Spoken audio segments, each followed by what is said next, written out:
Mr. Speaker, it's a tradition in this parliament. In fact, in the past, even birth would be announced. When we have a colleague arrested, in the past, we have been briefed, and the parliament has offered to help.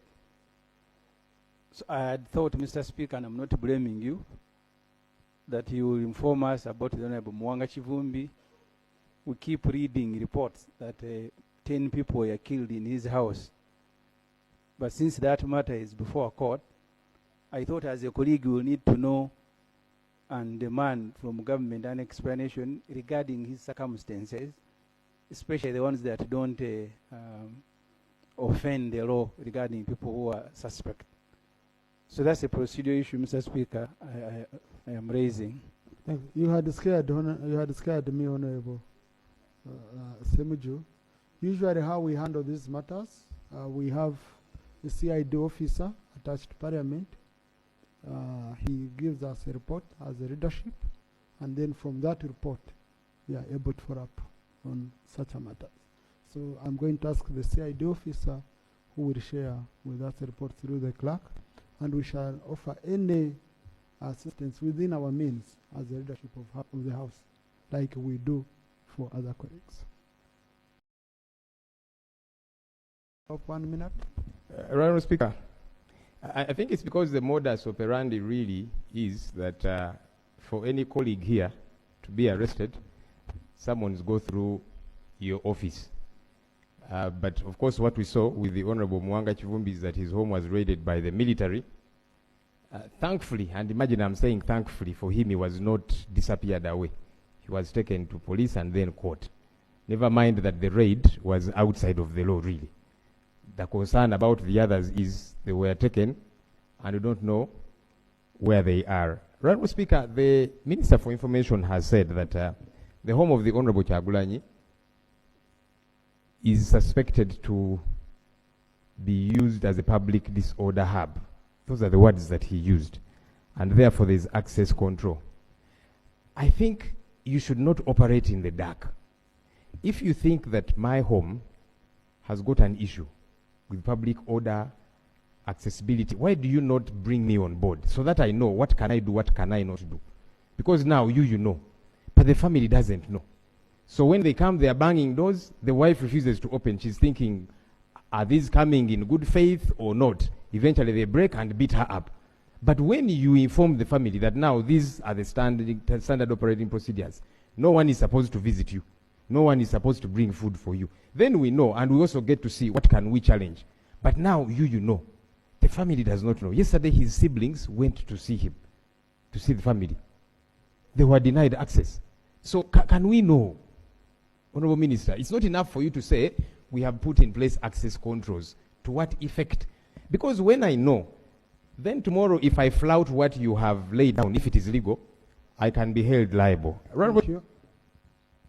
Finally, Right Honourable Speaker, again, this talk of there are people inciting violence and that's why the state is operating that way.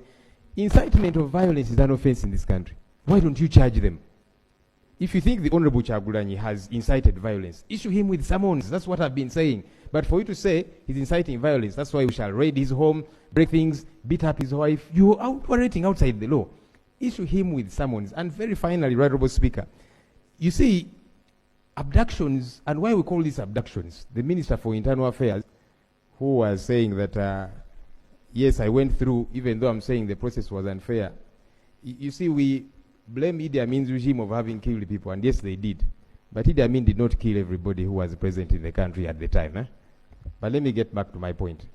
The reason we are calling these abductions is because how can 7 days later, 2 weeks later, families don't know where they are? Honourable Minister, you have said that you are aware that for some of these, they are being processed for court. Tell me, you quote for me a law which says you can hold somebody for 7 days, for 2 weeks. The family doesn't know. The lawyers don't know. But you're saying you're processing them for court. How is that legal? How? You help me understand. Because if you're processing them for court, the family has to be able to access them. Lawyers should be able to access them. If they're writing statements, they have a right to have legal counsel with them. But you're saying 10 days later you're processing them for court. We don't know the state in which they are. Family cannot access them. You, with due respect, the Honourable Minister should be ashamed of telling us these things that are outside the law. You should be apologizing the same way you're saying government, Thank if you. it apologized to you and you forgave them. Thank You should be saying, let's... Honourable Minister, for information. The ROP doesn't qualify to lecture me in this house. You don't. I tuyat makerere. Okay, give order. Right, Honourable Speaker. Honourable, I haven't allowed you, please. No, I haven't. You ask when you're seated. No, just first sit. Because you see, when you stand up, you access a microphone, you remain standing. You need to first take your position. Colleagues, we've been moving where? This shouldn't be an exchange between the colleagues. Honourable Yomons, please wait. Honourable Yomons, wait. Honourable Minister, wait a bit. Yeah. Now, the problem I'm seeing, honourable colleagues, the problem I'm seeing, it seems we prefer talking to each other on microphones and in the public. But we are colleagues. We are colleagues.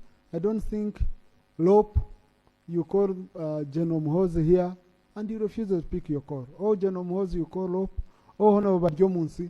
Because now what we are doing, we are exchanging before the public or the Prime Minister. You know, I think let us also use other means beyond the cameras and the microphones to help our colleagues, to be honest. And we have resolved very many issues that way, you know. So I request, Honorable Sarira is telling me accountability is on camera. Please, Eslop.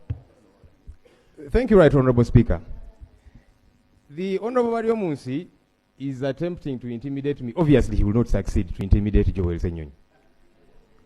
When he says that I am in no place to lecture him, but who have I lectured here? I am raising critical issues of concern to all of us, matters of law. So how do you say that I'm now standing up to lecture you? I'm quoting for you the law. And that is the critical concern. Why do you not address, I don't know if it's in order to try and address my person. I'm not attacking you. If it were him as Minister of Information, I would still raise the issues of concern to him. Why do you not raise these issues of concern when we say, no, these are not arrests? Thank you. Can I be allowed to finish a point of order, sir? I was processing the point of order. Honorable colleagues, please. No, please. It's important I raise... Conclude. Because I don't want him to again make it seem like it's a personal issue. No, it is a matter of law. And why we are concerned, when people are abducted and for days on end we don't see them, they might end up becoming like John Bosco Chibalama, whom the Prime Minister said he was arrested. Up to now, she has never accounted for him. 6 years later. That's why we are concerned.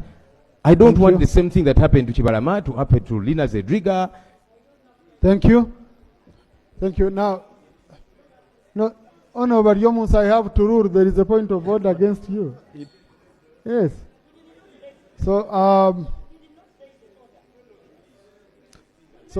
honorable colleagues, now, Honorable Ssenyonyi made my work even more difficult in terms of ruling, because he said that he cannot be intimidated.